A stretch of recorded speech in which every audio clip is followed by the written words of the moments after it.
Começa agora. Diário Econômico Original. Uma parceria entre o Banco Original e o Canal Rural, com uma análise das principais informações que impactam os mercados, a economia global e do Brasil. Apresentação Marco Caruso. Bom dia, hoje é quinta-feira, 23/3/23, e esse é o seu Diário Econômico Original. E de fato o Fed subiu a taxa de juros em 0,25%, como era o esperado, levando ela ali para 5% ao ano. O comunicado da decisão trouxe alterações significativas e interessantes. Bom, pelo menos interessantes para mim, que sou economista. Por um lado, eles reforçaram que o mercado de trabalho está aquecido e que as pressões inflacionárias seguem persistentes.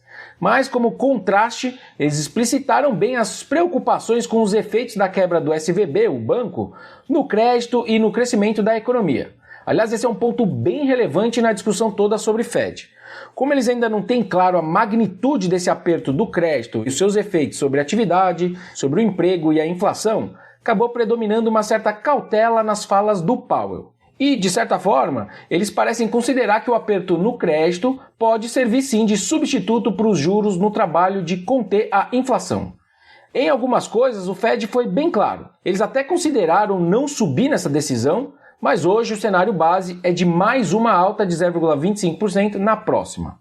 O Powell também teve o cuidado de dizer que não estão planejando cortes nas taxas para esse ano, ou seja, bem diferente do que está precificado nas curvas futuras.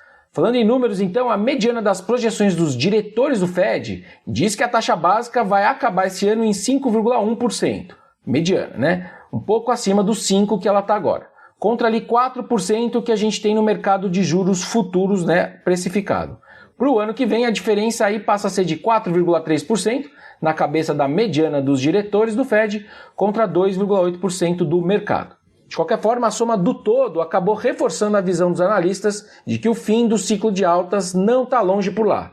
Se para a reunião de maio a chance de uma nova alta é de 60%, como eles estão sinalizando, para a reunião de junho a chance de um cavalo de pau com uma queda da taxa já é o cenário com maior probabilidade.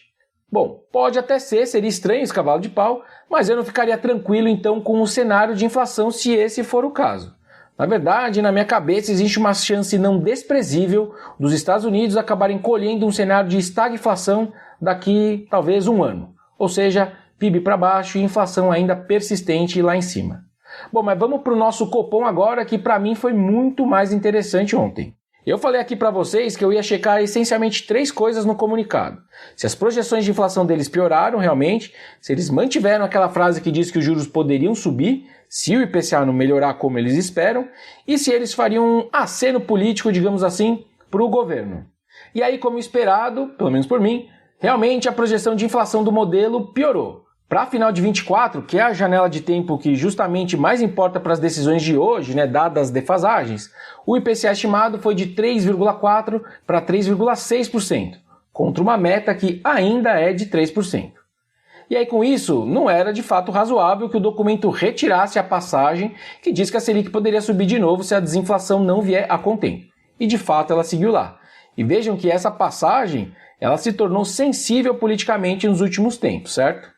Bom, e por fim, o comitê reconheceu o esforço da Fazenda na questão da reoneração dos combustíveis, mas concedendo a sua devida importância, ao dizer que essa alta na arrecadação, né, com a reoneração dos combustíveis, reduz as incertezas fiscais de curto prazo. ênfase aqui minha nesse curto prazo.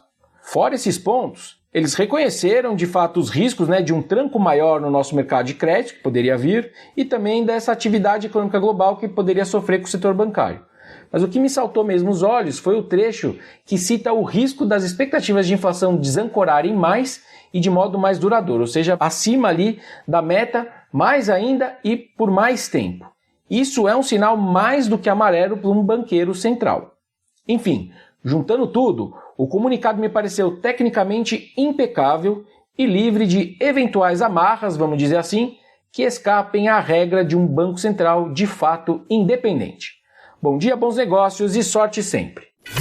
Você ouviu Diário Econômico Original. Uma parceria entre o Banco Original e o Canal Rural, com uma análise das principais informações que impactam os mercados, a economia global e do Brasil. De segunda a sexta, às 6 da manhã, no Spotify e YouTube.